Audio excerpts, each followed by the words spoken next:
I think when you have that feeling that you're wanted and you're trusted, from the club, from the coaches, from your teammates, is when you play your best football. There's no doubt about it.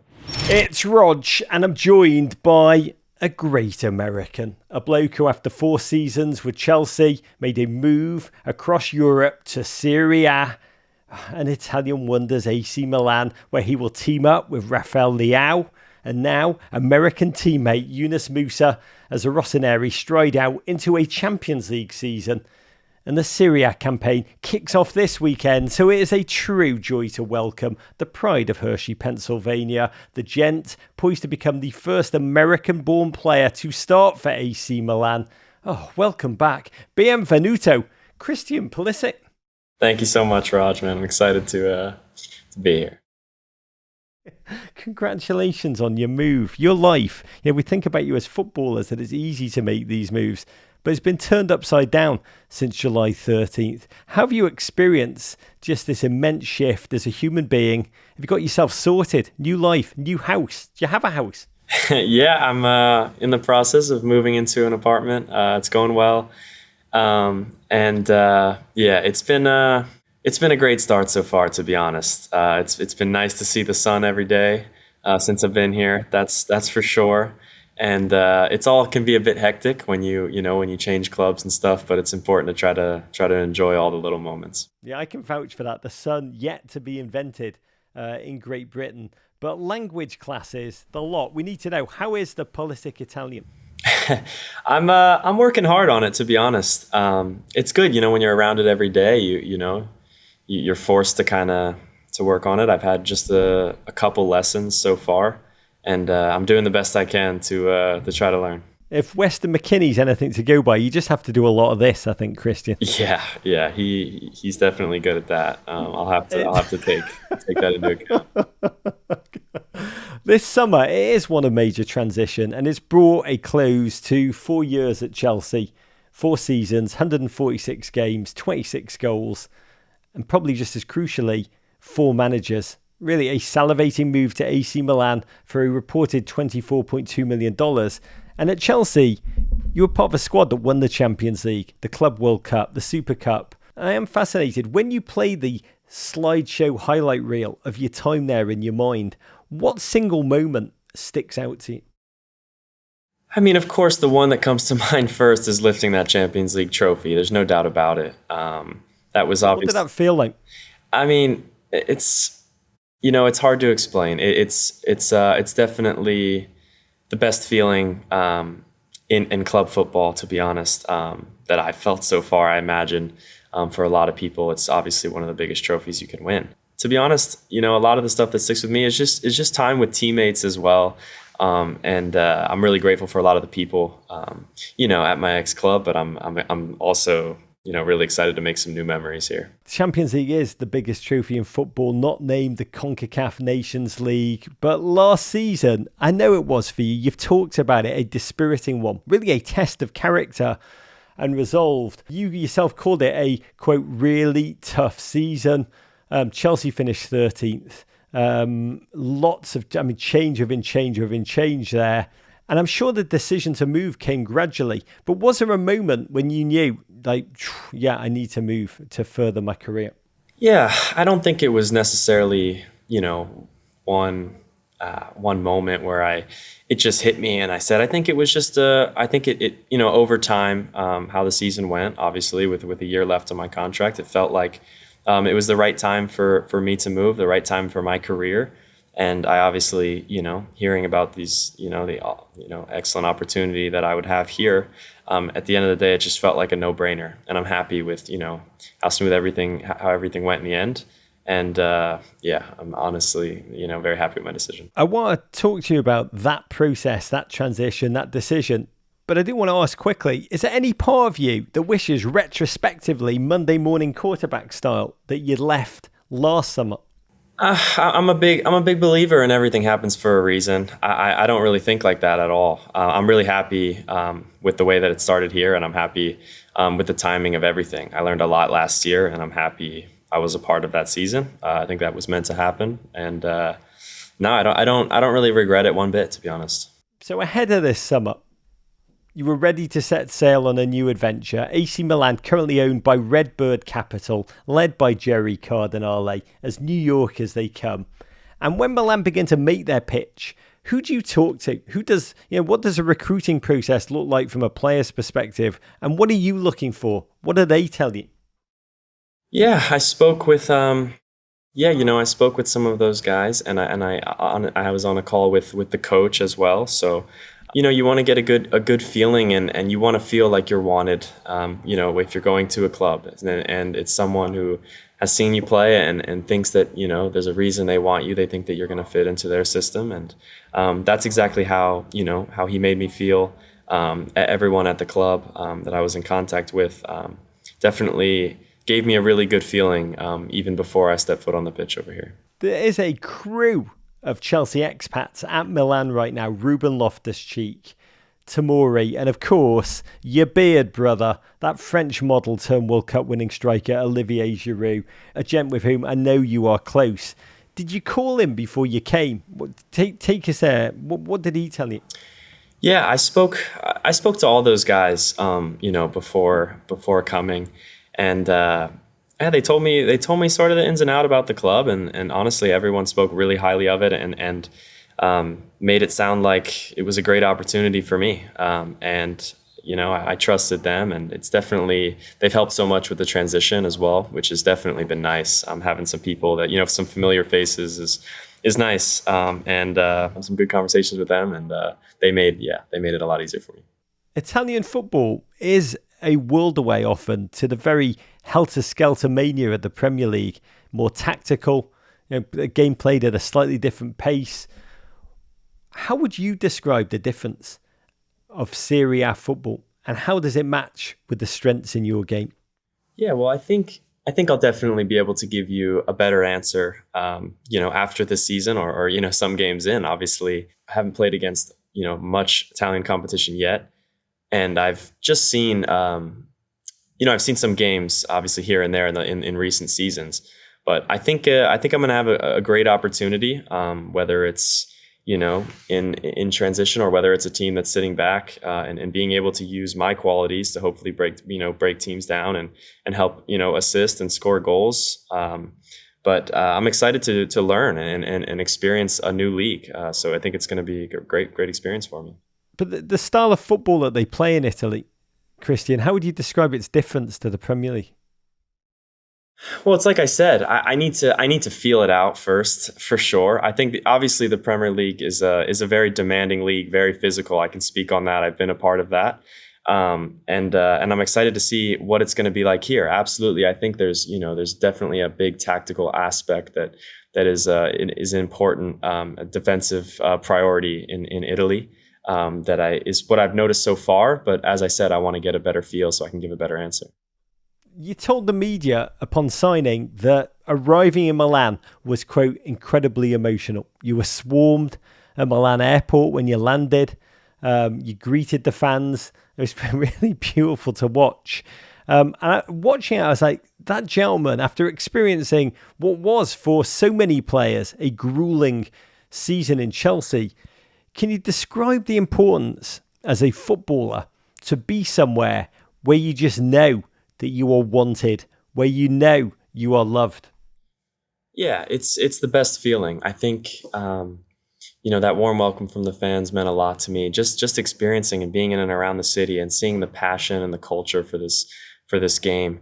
Running into both sets of Milan fans, you can see a difference in how people treat you. It's such an incredible place to be and to play football. And I think when you have that feeling that you're wanted and you're trusted, from the club, from the coaches, from your teammates, is when you play your best football. There's no doubt about it. I mean, that's been true for you, right? You really, it's such a central notion that to have that certainty, to know, that you are wanted, that you are needed. It's game changing for you.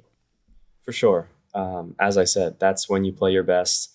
I've felt in my career, I've played a lot of my best football with with the national team, where I've always felt like, I'm well respected within the national team, and I feel very confident and ready to go. And I think that's a big reason why I've, had success there. And also my best times, in recent years is when I'm feeling confident and trusted and like I'm wanted to play. Absolutely. You see your best stuff. Milan jersey sales have surged by 266%. That's quite accurate since you joined. Your name are on 45% of those worldwide. And 90% of Milan jerseys sold here in the United States, probably no surprise here, say Pulisic on the back. And I'm curious, is a part of you that visual evidence of inspiring the next generation of American boys and girls that never gets old, no matter how long you've been around the game? It's got to make you feel a true joy, right? Yeah, to be honest, obviously I'm not I'm not looking into jersey sales, and that doesn't change my mentality. But to be honest, being able to inspire kids back home in the U.S., that seeing them wanting to wear my jersey and seeing that, it honestly just inspires me to take this even further, and to try to raise my level and do it for them, because they're watching back home, and I hope I can make them proud, and have someone to look up to. It's the best feeling in the world, for sure. You are now living a citizen of Italy, which I believe is not the major culture shock to you that it would be for many other players. Your grandmother, Joanna Di Stefano, was a proud Brooklyn Italian, I believe of Sicilian origin. I think your dad, Mark, has an Italy flag tattoo. Is that right? Yeah, that's right. That's right. In memory of my amazing grandma. She definitely she'd be extremely proud, for sure. Can you describe that personal feeling of a return to your roots? You've said that your grandma, as you would be most proud of this moment, you, Christian, her grandson, signing for such a historic club in Italy, looking down from above and beaming. What do you think she'd say to you if she was still with us? The pride she would have felt seeing you pull on this jersey, walking out at the San Siro. Yeah, I think she would just be reminding me every single day of the Italian roots, and to take in all the aspects of this culture over here, and truly enjoy all of it. My mom was even telling me a story 2 days ago, where she was insistent on having this like ham and melon at their wedding. And my parents were like, what are you talking about? Like, but that sounds crazy, But I guess it's something over here that I actually tried, and it was better than I expected. So it's funny. She was very proud of it, and so are we. So.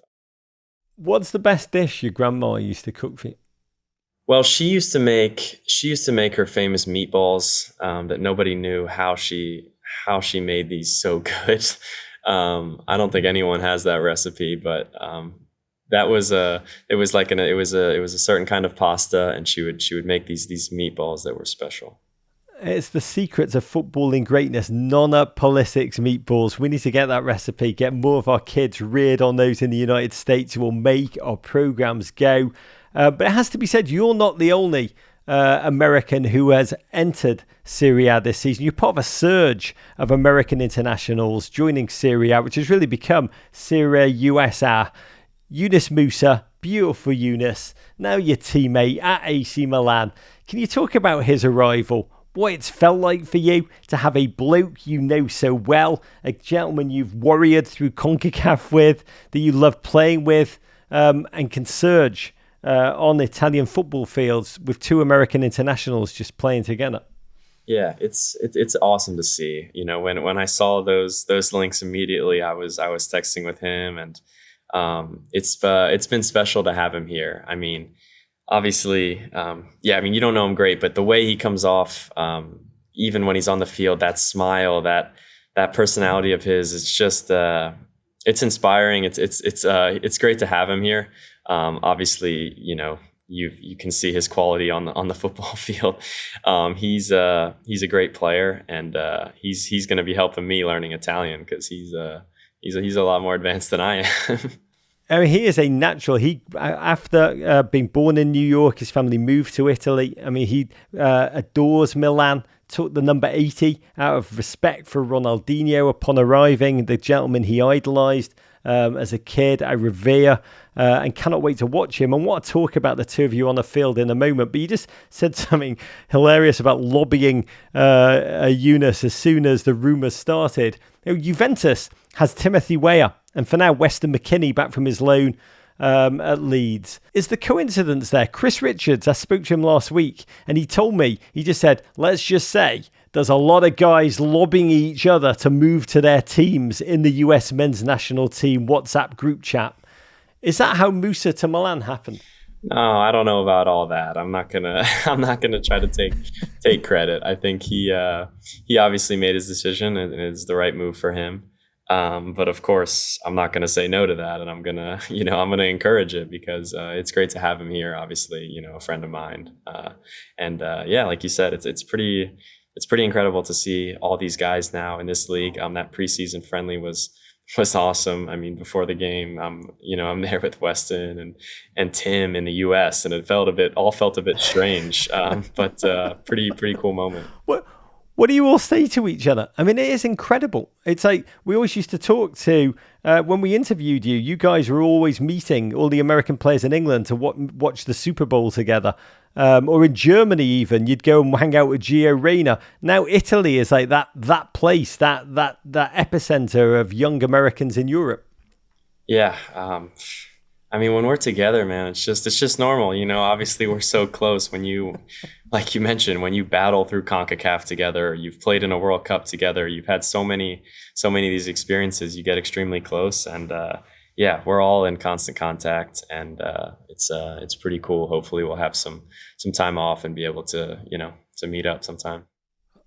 Super Bowl at Tim Weah's house. Does seem to be a buddy system happening across Europe. There's you and Yunus at Milan, Weah and McKennie at Juventus, Jordan Pefok and Brendan Aronson at Union Berlin, Matt Turner and Ethan Horvath as that goalkeeper duo at Forest. Of course, Tim Ream and his grandson Anthony Robinson at Fulham. The list goes on and on. How would you rate you and Yunus as a duo if there was a 2-on-2 American battle royale against the rest? Who would you fear? Well, that's tough to say. I don't know exactly what. Or is it just a straight up street fight, or what's going on? Yeah, it's with homemade shivs or golf clubs. Yeah, that's definitely not my strength, but I definitely like us as a duo. As a football duo. Yeah, as a footballing duo. I definitely put us up. You'd back it. You'd back yourself. For sure. What about as a golf pet? A golf pair, I might have to carry the team a little bit, but I'd still like us. Match play against Ream and his little baby Robinson. Milan I want to talk about Milan because the season is about to kick off, and I know there'll be just thousands of Americans tuning in to watch AC Milan. You and Yunus. The whole journey, Champions League semi-finals last season. They were champions of Italy the year before that. It's a young Milan team. It's an ebullient Milan team. You've had a full pre-season with them under coach Stefano Pioli. Based on what you've experienced, where do you see yourself playing? Through the middle, like you do so often for the United States, or will it be off to the right? So I've definitely been more on the right side throughout this preseason, but I have also had conversations with the manager about potentially playing in a different role. Once obviously we've also acquired some new players who can also play in wide roles, and I think that there's definitely open dialogue about where my best position will be. I'm comfortable, playing on that right side and learning to play more in that position. And I think there'll definitely be times where I can see myself down the middle as well. A couple more and I'm going to let you go because you've been amazing. On the left for AC Milan, frankly, it's a devastating flank with bombastic, bombshell, peroxide fullback Theo Hernandez. And then defender nightmare machine, Rafael Leao at left wing, just the scourge of European competition. Leao racked up 16 goals, 15 assists last season, not to mention the countless hours of therapy required for defenders forced to mark him. How do you see yourself combining with Leao in attack? What will the two of you seek to do? Because it's like the possibilities, don't want to get ahead of myself, but they are thrilling. Yeah, I mean, you said it. You know, you can see what that guy can do. When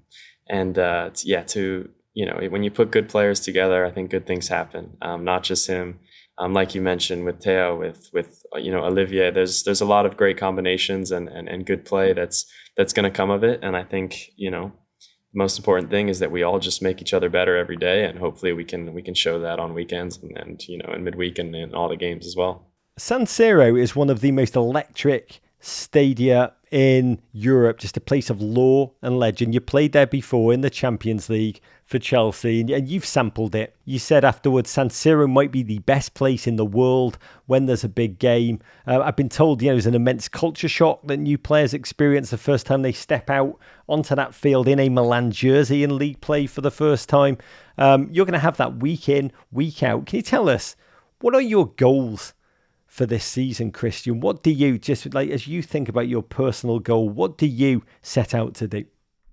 Yeah, well, I think I want to be, a regular starter within the team, and I want to prove my worth to this team, and I want to help to create and score and assist goals. That's absolutely what my job is here. Yeah, I want to embrace this culture, and I want to hopefully, I want to learn the language. I want to be a part of this club. I want to, really push things forward here and help us to fight for a title this season, a league title, which I've never won in my career is something that would be incredible. And then obviously fighting in all the competitions is you want to go as far as you can. So start, score, win, make your nonna proud, essentially. Those are the Christian Pulisic goals for the season. And Christian, anyone that knows you knows that you are a gent who has real faith, religious faith, and you lean upon it in good times, you lean upon it in times of challenge, and you've seen, great times in your career. You've seen fire, you've seen rain.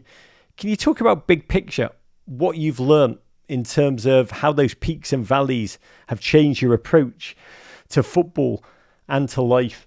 I think I've learned a lot, and I think it's important for me when times are going great, and also when times are at an all-time low, is to try to stay somewhere in the middle, and not getting overconfident and never getting too down on yourself, because I think it's a part of every player's career. If you let it affect you too much, you can go a bit crazy sometimes. So I think it's to try to enjoy all the little moments with your teammates, even the tough moments, because once things are great again, you're going to look back and laugh at moments like that. And I think that's the most important thing for me. Just taking it all in and trying to enjoy all the little moments. Christian, may you have so many bloody enjoyable moments in this season. We cannot wait to watch you and your teammates, and especially Eunice at Milan. Savour every second. I know you'll make your nonna proud. Godspeed. Thank you so much. Courage. Listen to the full version of this podcast and all our podcasts wherever you get your pods. But first, subscribe here for more Men in Blazers videos. And courage.